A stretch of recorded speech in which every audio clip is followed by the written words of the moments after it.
तो बड़ी खबर है ये, अंता उपचुनाव को लेकर बड़ी अपडेट आपको दे रहे हैं लगातार, जहां कांग्रेस की जीत का औपचारिक ऐलान होना बाकी है। औपचारिक ऐलान होना इसलिए क्योंकि 14,000 वोटों से जो प्रत्याशी हैं वो आगे चल रहे हैं। प्रमोद जैन भाया को 63,000 से ज्यादा वोट मिले हैं। सेकंड नंबर पर है बीजेपी के मोरपाल सुमन, उन्हें मिले 49,000 वोट। नरेश मीणा को मिले हैं 45,138 वोट। तो कांग्रेस की जीत तय है, सिर्फ औपचारिक ऐलान का इंतजार किया जा रहा है। कांग्रेस प्रत्याशी को बढ़त मिलती हुई नजर आ रही है और 14,000 वोटों से कांग्रेस के प्रत्याशी आगे चल रहे हैं। प्रमोद जैन भाया हैं जिन्हें 63,381 वोट मिले हैं। दूसरे नंबर पर है बीजेपी और मोरपाल सुमन जो कि बीजेपी के कैंडिडेट हैं, उन्हें 49,000 से ज्यादा वोट मिले हैं। नरेश मीणा है तीसरे स्थान पर, 45,138 वोट उन्हें मिले हैं। तो कांग्रेस की जीत अब तय मानकर चलिए, सिर्फ औपचारिक ऐलान का इंतजार किया जा रहा है। 1 बजने वाले हैं और तस्वीर पूरी तरीके से साफ हो चली है अंता उपचुनाव की। और आपके सामने हम लगातार जो टैली रख रहे हैं चुनाव की, उसमें आप देख पा रहे हैं लगातार आंकड़े यहां पर बदले और कैसे ये जो रुझान है उसके बाद ये रिजल्ट में तब्दील होते हुए नजर आ रहे हैं। और अब क्योंकि औपचारिक ऐलान का इंतजार किया जा रहा है, कांग्रेस के जो प्रत्याशी हैं प्रमोद जैन भाया वो बढ़त बनाए हुए हैं। हमारे सहयोगी हैं जिन्होंने प्रमोद जैन भाया की पत्नी से बातचीत की, क्या उन्होंने कहा जरा वो सुना देते हैं। लगातार बढ़त मिल रही है, क्या कहना चाहेंगे? बिल्कुल 1101% विजय रहेंगे, ये ऊपर वाले का आशीर्वाद है। जो मुद्दे थे चुनाव के वो काम आए, लगता है आपको जिस तरह लोगों ने मतदान किया है? बिल्कुल 12 पूरा परिवार है, आशीर्वाद है पूरे परिवार का, तो बिल्कुल आए, हर चीज काम आई है। तो प्रमोद जी ने जो विकास करवाया था वो विकास पे वोट किया लोगों ने। भाया जी तो सुख में दुख में दिन रात 24 घंटे परिवार के साथ खड़े हैं। हर तरीके से उन्होंने सोच के, जो 2 साल में यहाँ पर बिहार बना हुआ था, अशांति का माहौल था, अराजकता फैली हुई थी, उस सब की वजह से सबने एकजुट होकर के भाया जी को वोट किया है। आपने भी बहुत मेहनत की चुनाव में, लगातार आप गांव में भी पहुंच रहे थे, महिलाओं का भी बहुत बढ़िया समर्थन। बिल्कुल सब महिलाएं मेरे साथ है, बिल्कुल। और मेरे पति देव थे और कांग्रेस शीर्ष नेतृत्व का आदेश था कि आपको मेहनत हर दम करनी है, पूरी 1 मिनट नहीं सोना है, करा बिल्कुल हमने। चुनाव में आरोप बहुत लगाए गए भैया जी के ऊपर, कई तरह के आरोप लगाए गए, तो उन सब निराधार लगे? आपको लग रहा है सब आरोप निराधार थे जिस तरह का मैंडेट मिल रहा है? ये आरोप बिल्कुल झूठे थे। जब पहले कंवरलाल जी ने इनके ऊपर इतने केस लगाए, उसका ऊपर वालों ने रिजल्ट दिया, वो जेल में। उन्होंने बोला कि भाया की दोनों टांगे तोड़ दूं, उसकी टांगे टूट के पड़ी। अभी भी आरोप लगाए, सब भगवान ने रिजल्ट दिया, आपके सामने है सब।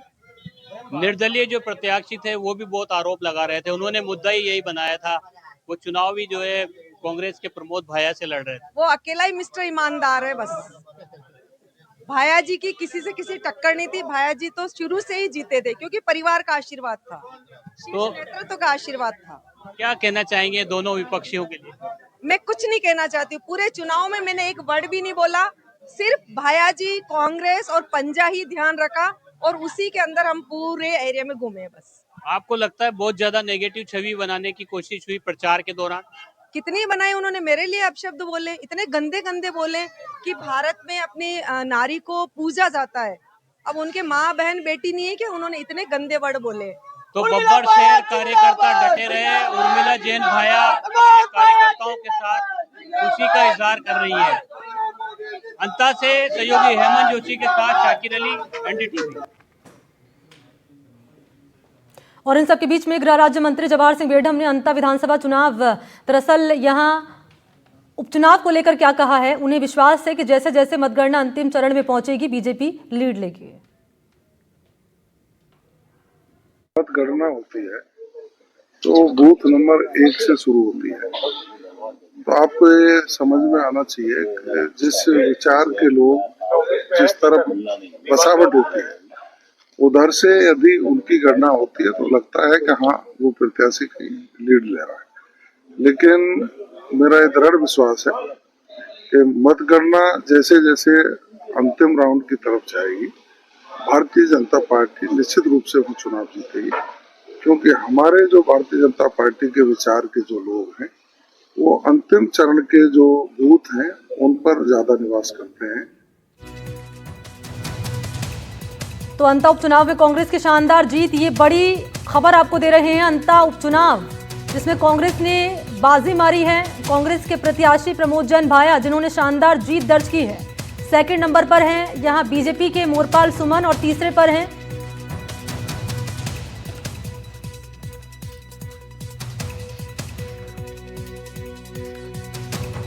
तो ये आपके सामने हम ग्राफिक्स रख रहे हैं और इसमें आप देख पाएंगे जो कांग्रेस के प्रत्याशी प्रमोद जैन भाया आपको पहले स्थान पर नजर आएंगे, यानी कि उन्होंने इस बार इस चुनाव में बाजी मारी है। दूसरे स्थान पर आपको नरेश मीणा है, निर्दलीय उम्मीदवार के तौर पर चुनाव लड़ा था, वो दूसरे स्थान पर है। और तीसरे स्थान पर आपको नजर आएंगे बीजेपी के प्रत्याशी मोरपाल सुमन। तो यहाँ कांग्रेस पार्टी के प्रत्याशी प्रमोद जैन भाया जिन्होंने शानदार जीत अपने नाम की है। और देखिए, जैसे कि हमने आपको बताया था शुरुआत में कि यहाँ एक बार कांग्रेस एक बार बीजेपी बाजी मारती हुई नजर आई है और इस बार आप देखिए कि वो जो रिवाज यहाँ पर कायम था कहीं ना कहीं बदला हुआ नजर आ रहा है। और हमारे साथ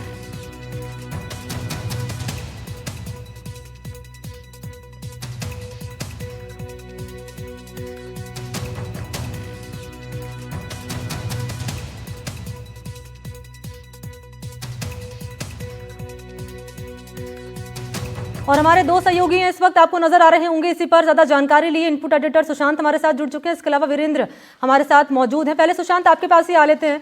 शुरुआत हमने जैसे कि रिवाज देखा था सुशांत, 2008 में ये जो अंता सीट है ये 12 से अलग हुई थी। उसके बाद हमने देखा कांग्रेस बीजेपी यानी कि जिसकी सरकार रही वही यहाँ पर बाजी मारती हुई नजर आई है। लेकिन इस बार हमने उल्टा देखा, यहाँ पर सरकार बीजेपी की लेकिन बाजी मार गई कांग्रेस। बिल्कुल, ये कहा जाता रहा है कि प्रमोद भाया जब भी चुनाव जीतते हैं पार्टी की सरकार बनी है। 8 में परिसीमन के बाद जब अंता की सीट बनी थी तो वो चुनाव जीते थे, फिर वो 18 में चुनाव जीते और पिछला चुनाव वो हार गए थे। लेकिन इस बार जिस तरीके से अभी जीत हुई है सरकार भाजपा की है, लेकिन प्रमोद भाया जो उस इलाके के लिहाज से कहें कद्दावर नेता और उनकी जीत के पीछे हालांकि औपचारिक ऐलान अभी बाकी है। 18वें राउंड का जो स्कोर हमारे पास आया है उसके मुताबिक भाजपा के लिए राहत की एक बात कि मोरपाल सुमन नरेश मीणा से आगे हैं, दूसरे नंबर पे हैं 50,836। नरेश मीणा के पास 49,566, ज्यादा अंतर नहीं है। जबकि प्रमोद भाया जैन 65,909, यानी 18 राउंड के बाद अब 2 राउंड की वोटिंग जो बाकी और औपचारिकता ही बची है कि प्रमोद भाया जैन, जैसा कि अभी हम सुन रहे थे और प्रदेश कांग्रेस अध्यक्ष कुछ ही देर में प्रेस वार्ता भी करेंगे। लेकिन प्रमोद भाया जैन की जीत के पीछे का जो गणित है उसमें आप यूं समझिए कि नरेश मीणा ने कांग्रेस की बजाय भाजपा को नुकसान पहुंचाया। खासतौर पे धाकड़ जो वोट हैं या युवा जो वोट हैं स्थानीय, वो लेने में कामयाब रहे। 50,000 के आसपास अगर वो वोट लेकर जाते हैं तो नरेश मीणा के लिए भी ये चिंतन और आत्ममंथन का दौर रहेगा कि बिना पार्टी के वो चुनाव तो लड़ रहे हैं, बहुत अच्छा चुनाव लड़ रहे हैं, मजबूती से लड़ रहे हैं, लेकिन जीत नहीं पा रहे। आखिरी जो कील ठोकी जानी होती है ताबूत में वो नहीं ठोक पाते। और इस चुनाव में जिस तरीके से मतदान के दिन खबरें आई कि बहुत सारे ऐसे मतदान केंद्र थे जहां उनके बूथ एजेंट नहीं थे, तो ये एक बड़ी परेशानी होती है जब आपके पास पार्टी का सपोर्ट नहीं होता। नरेश मीणा निश्चित रूप से जानते भी थे, हालांकि बहुत अच्छा चुनाव लड़ा। अब कई बड़े दिग्गज नेता उनके साथ मंच साझा करते हुए दिखाई दिए और भविष्य के लिए उम्मीद जगाई है। लेकिन लगातार 3 चुनाव हारना अपने आप में एक बड़ा सेटबैक तो है ही, और कैसे वो आने वाले भविष्य को लेकर नई रणनीति बनाते हैं, किस पार्टी के साथ जाते हैं, सारी बातें होगी। लेकिन भाया लगातार वहां काम करते रहे। सामाजिक तौर पर उनका जो पूरा सिस्टम है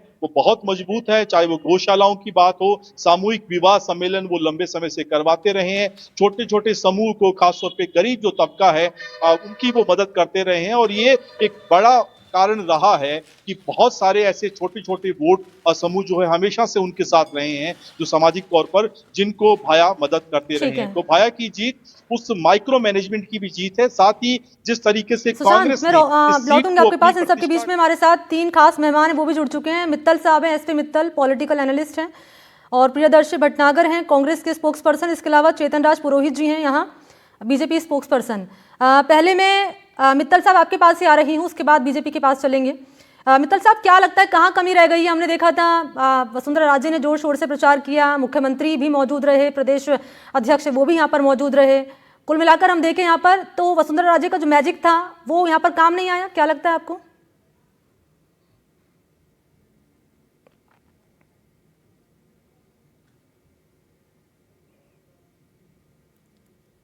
एसपी मित्तल जी, इसी का ये कारण रहा कि हमने देखा 3 मंत्री जो वहां पे प्रभावी भूमिका निभा सकते थे वो वहां नहीं गए, चाहे वो किरोड़ी लाल मीणा हो, चाहे मदन दिलावर हो और चाहे हीरालाल नागर हो। और इसके साथ ही जो प्रभुलाल सैनी जो पहले वहां क्या नाम से प्रमोद जैन भाया को वहां चुनाव हरा चुके हैं, उन तक को क्या नाम से वहां एंट्री नहीं दी गई। सवाल ये जरूर उठेगा कि आखिर इन 3 मंत्री और प्रभुलाल सैनी ने अंता के अंदर जाकर चुनाव प्रचार क्यों नहीं किया? क्या इन लोगों को किसी ने रोका या ये अपनी मर्जी से वहां नहीं गए? किरोड़ी लाल जब नरेश मीणा वहां पर सशक्त निर्दलीय उम्मीदवार के रूप में वहां चुनाव लड़ रहे थे, तब किरोड़ी लाल मीणा का अंतरिम जाना अपने आप में बहुत महत्वपूर्ण है। कोई माने या नहीं माने, राजस्थान के मीणा समाज के लोगों में आज भी किरोड़ी लाल मीणा का प्रभाव है।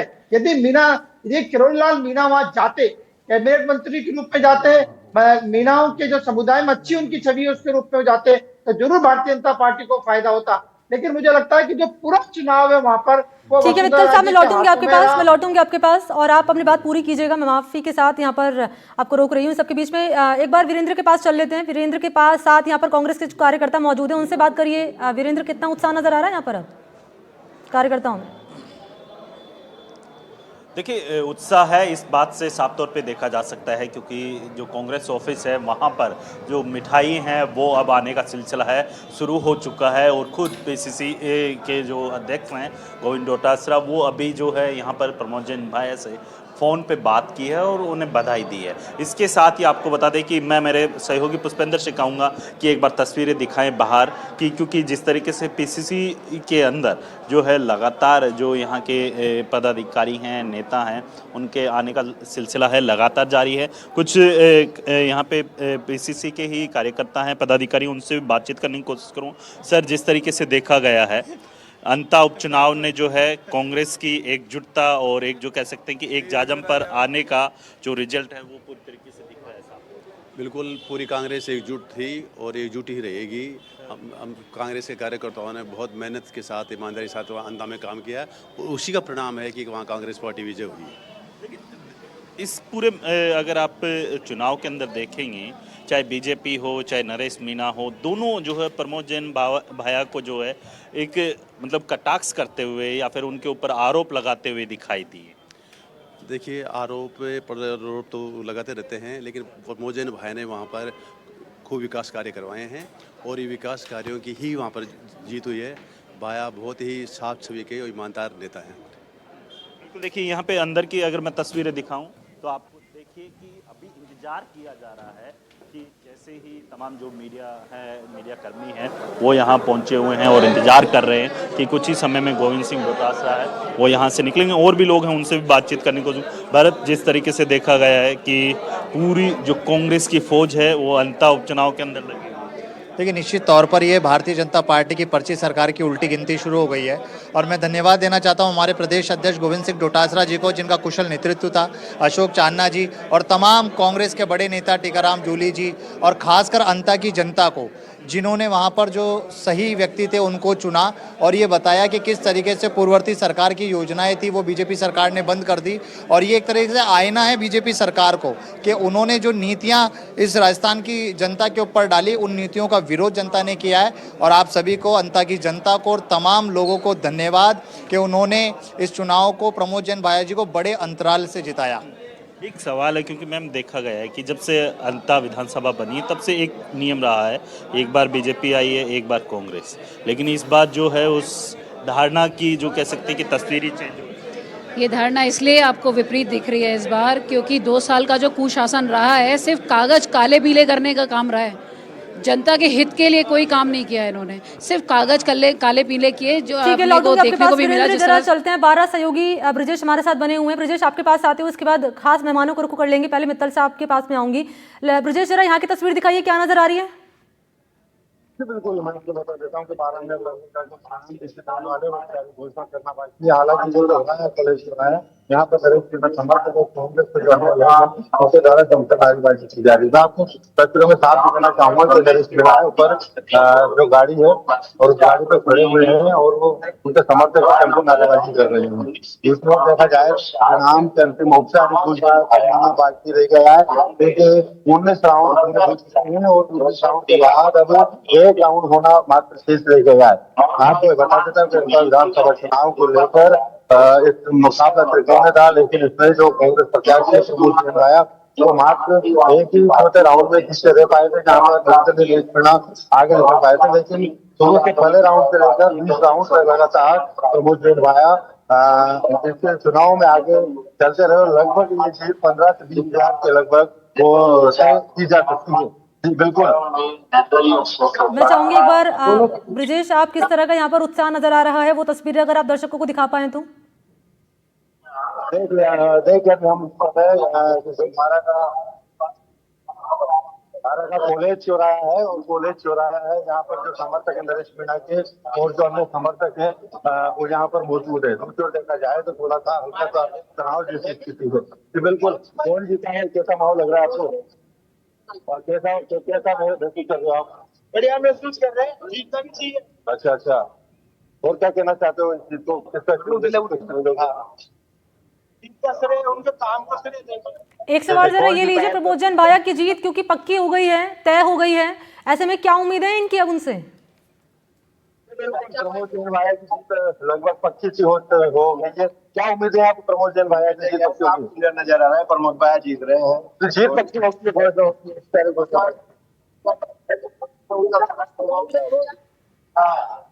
ठीक है ब्रिजेश, आपकी आवाज इको कर रही है, मैं लौटूंगी आपके पास। इन सबके बीच में खास मेहमान हमारे साथ लगातार बने हुए हैं। मित्तल साहब, मैं आपके पास आ रही हूँ, आपको मैंने बीच में यहाँ पर रोक दिया था, अपनी बात आप पूरी कीजिए। मेरे इस कान में ईपी लगा, मुझे वैसा देखने को नहीं मिला भारतीय जनता पार्टी के अंदर।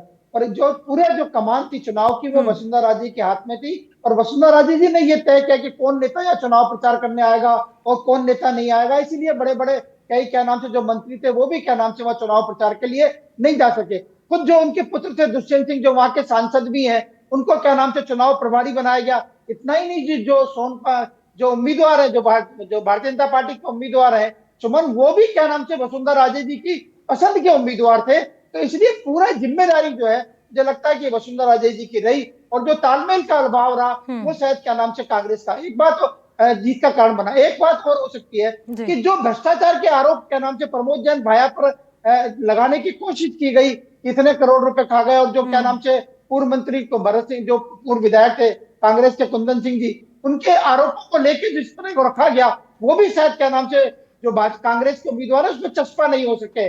और जो प्रमोद जैन भाया की जो वहां व्यक्तिगत छवि है, देखिए चाहे वहां उनके सोशल वर्कर हो काम हो, उनके साथ धार्मिक काम हो या दवाएं निःशुल्क देने का काम हो, इनके जो सामाजिक स्तर पर जो काम रहे, मुझे लगता है ये भी क्या नाम से कांग्रेस के एक जीत का कारण रहा। और इसमें कोई दो राय नहीं है कि जब वहां क्या नाम से भारतीय जनता पार्टी की हार हो गई है और हार तय हो गई जब क्या नाम से भाजपा सत्ता में, तो कांग्रेस को मौका मिलेगा इस बात का कि वो क्या नाम से सरकार की आलोचना कर सके। और आलोचना होनी चाहिए उन मुद्दों पर, भारतीय जनता पार्टी को भी ये मंथन करना चाहिए कि आखिर उनके किन कारणों से हार हुई। लेकिन इसके साथ ये भी ध्यान रखना होगा कि भजनलाल शर्मा की मुख्यमंत्री बनने के बाद में राजस्थान में जो 8 चुनाव हुए, इसमें जनता का चुनाव भी शामिल है, इसमें से 5 चुनाव में क्या नाम से भारतीय जनता पार्टी की जीत हुई है। इसलिए हम ये नहीं कह सकते कि एक चुनाव को लेकर पूरी सरकार को कटघरे में खड़ा कर दिया जाए या एक चुनाव के परिणाम को लेकर पूरी सरकार की कामकाज की समीक्षा की जाए। ठीक है मित्तल साहब, मैं लौटूंगी आपके पास। इन सबके बीच में बीजेपी के स्पोक्स पर्सन चेतन जी हमारे साथ बने हुए हैं। चेतन जी, आपके पास आते हुए क्या कमी रह गई? चेतन जी, क्या लगता है आपको? बिल्कुल कमी तो रही है ना, तभी तो चुनाव हारे। क्या कमी रह गई? बधाई देता हूँ मैं कांग्रेस प्रत्याशी को। अब समीक्षा करेंगे हम लोग, हम जीतते तो भी समीक्षा करते हैं, हारते तो भी समीक्षा करते हैं। समीक्षा करना हमारा अधिकार है। हम कभी ये नहीं कहेंगे जीवन में कि ईवीएम खराब थी, वोट चोरी हो गया। हम कभी ये नहीं कहेंगे कि चुनाव आयोग खराब है। हम कभी ये नहीं कहेंगे कि लोकतंत्र नहीं। सर, कमी क्या रह गई? सिर्फ ये जानना है कमी क्या रह गई, क्योंकि कॉन्फिडेंट नजर आ रहे थे तमाम नेता। मैं बता रहा हूँ यह प्रमोद जैन भाया जी ने 2 चुनाव जीते हैं अंता की धरती पर। एक 35,000 से ज्यादा मतों से जीता है, एक 29,000 से ज्यादा मतों से जीता है। आज प्रमोद जैन भाया जी उस रेंज तक नहीं पहुंच पाए 35,000 वाली और 29,000 वाली।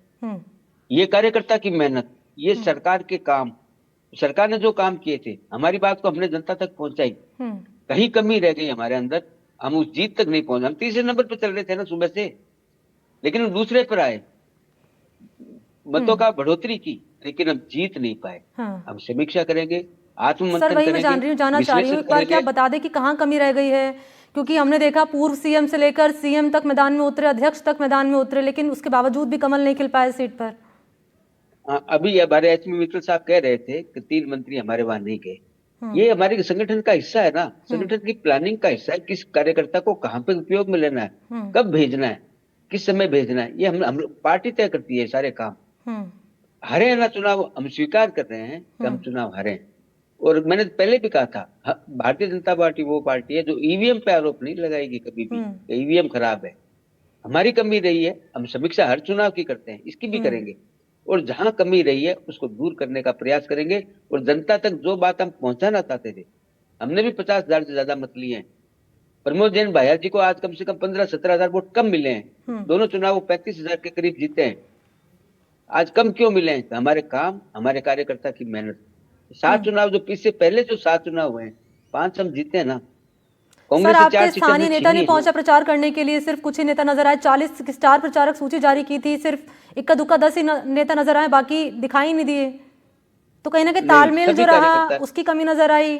नहीं, कोई तालमेल की कमी नहीं थी। सभी कार्यकर्ताओं ने मेहनत की, और उस मेहनत का नतीजा है ना कि लगातार हम वोट ने अपने बढ़ाए। ठीक है, मैं लौटूंगी आपके पास प्रियदर्शी जी, मैं लौटूंगी आपके पास। एक बार वीरेंद्र आपके पास आ रही हूँ मैं, बताइए वीरेंद्र, क्या जानकारी है? बिल्कुल, देखिए, अंता उपचुनाव को लेकर जिस तरीके से कांग्रेस के जो प्रदेश कार्यालय के उत्साह है वो देखने को मिल रहा है। मेरे साथ कांग्रेस के ही विधायक हैं अमिन जी। जिस तरीके से देखा गया है कि आप सब लोग जो है, उम्मीद लग रही थी इस चुनाव के अंदर के पूरी तरीके से, देखिए ये एक तरीके से 2028 के चुनाव का आगाज़ है, और भारतीय जनता पार्टी की जो डबल इंजन सरकार है वो उसका एकदम जनता ने नकार दिया है, फेल कर दिया है। अभी तो भारतीय जनता पार्टी को संघर्ष करना पड़ रहा है कि लास्ट वीरेंद्र, मेरे एक सवाल ले लीजिएगा यहाँ पर विधायक जी से कि कांग्रेस बीजेपी के स्पोक्स पर्सन कह रहे हैं कि अब हम, क्योंकि यहाँ पर कांग्रेस जीत गई है, हम हार गए हैं, तो हम ईसी पर और ईवीएम पर सवाल नहीं खड़े करेंगे, हम अपनी हार एक्सेप्ट कर लेंगे कांग्रेस की तरह। दूसरे नंबर के लिए संघर्ष करती है, हो सकता है 5-7 मिनट में वो तीसरे नंबर सवाल है। क्योंकि हमारे पैनल के अंदर बीजेपी के भी पैनलिस्ट बैठे हुए हैं, उन्होंने कहा कि अब तो कांग्रेस जीत चुकी है, जीतने की मतलब ऑफिशियल अनाउंसमेंट होना बाकी है। क्या अब कांग्रेस ईवीएम पे सवाल नहीं उठाएगी कि ईवीएम में कुछ? देखिए, ये हमारी जीत सुनिश्चित है, और ये तो दिख ही रहा था कि भारतीय जनता पार्टी ने पूरी ताकत लगा दी। मुख्यमंत्री जी हमारे सारे मंत्री रहे, ईवीएम को लेके अब भी सवाल उठेंगे। देखिए, ईवीएम का तो ये इस्तेमाल अलग अलग तरीके से, अलग अलग ढंग से करते हैं, और यहाँ तो प्रमोद भाया जी का जो काम था, जो इनकी नीतियाँ थी, जो इन्होंने काम किए लोगों में, इन्होंने पिछली बार कोशिश करी, लेकिन प्रमोद जैन भाया को ये हरा नहीं पाए। आज जो फैसला है, आप बिहार में देख लो, बिहार में इन्होंने क्या खेला करा है, लेकिन ये जगह जगह अपने हिसाब से मशीनों का यूज़ करते हैं, ईवीएम का यूज़ करते हैं। ये बहुत लंबा चर्चा का विषय है। अभी हम ये बात कह सकते हैं कि आने वाला भविष्य राजस्थान में जो कांग्रेस की लोगों ने, जो पिछली सरकार थी हमारी, उस सरकार का और आज ये पिछले 2 साल का कंपैरिजन में सरकार का निष्कर्ष निकाल के इसको कंप्लीट फेलियर सरकार मान आपके पास यही सवाल जरा ले लेते हैं। कांग्रेस के स्पोक्स पर्सन हैं हमारे साथ यहाँ पर मौजूद हैं, मैं आपके पास आ रही हूँ, और सवाल मेरा आपसे ये रहेगा कि आप हार जाते हैं तो ईवीएम में खराबी है, और अब क्योंकि जीत गए हैं तो जी पार्टी है, पार्टी के नेताओं ने, कार्यकर्ताओं ने काम किया है।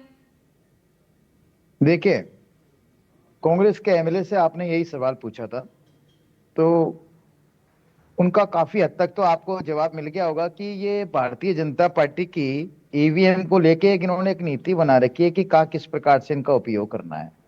तो ये तो बहुत बड़ा चर्चा का विषय है, लेकिन प्रदेश कांग्रेस अध्यक्ष गोविंद सिंह जी डोटासरा जी के कमिटमेंट पर, उनके कुशल नेतृत्व में और एकजुटता में, अंता में हमारे कार्यकर्ताओं ने बड़ा मजबूती से काम किया। हर मतदान केंद्र के ऊपर हमारी टीमें थी, हमने वॉच किया।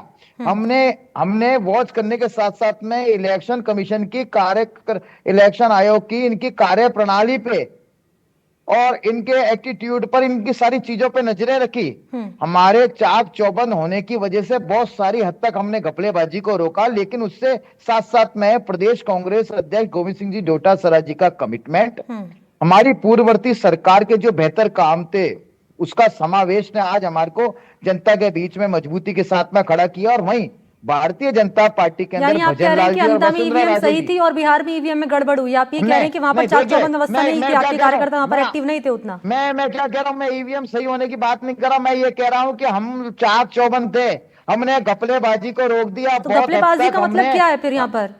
घपलेबाजी का यहाँ है कि वोट चोरी करके जो भारतीय जनता पार्टी सरकारें बनाती है उसको हमने यहाँ पर असफल कर दिया। हमने यहाँ पर वोट चोरी होने नहीं दिया, लेकिन उन्होंने यहाँ पर भी प्रयास किया। जो नरेश मीणा है भारतीय जनता पार्टी के बी टीम के अंदर काम के रूप में काम करते हैं, उन्होंने छबड़ा के अंदर, देवली उनियारा के अंदर भी भारतीय जनता पार्टी के पक्ष में काम किया और कांग्रेस के कैंडिडेट को हराया था। यहाँ पर भी आप देख लीजिए, आज भी भारतीय जनता पार्टी बड़ी आश्वस्त थी कि नरेश मीणा कांग्रेस को क्षति पहुंचाएंगे, नुकसान पहुंचाएंगे। हम कह रहे थे कि हमारे जो परंपरागत वोट है और जो हमारा काम है, हमारी विचारधारा है, उसके पक्ष में जो लोग हैं उससे जनमानस का रुझाव हमारी तरफ आ रहा था और हम हमारी जीत के प्रति निश्चित थे। हमारा कैंडिडेट मजबूत थे, इन्होंने हमारे पास किस तरीके के आरोप लगाए, लेकिन सबको जनता ने नकार दिया। वास्तविकता यह है कि राजस्थान के अंदर भजनलाल जी की, भारतीय जनता पार्टी की, नरेंद्र मोदी जी की डबल इंजन की सरकार की शिकस्त हुई है।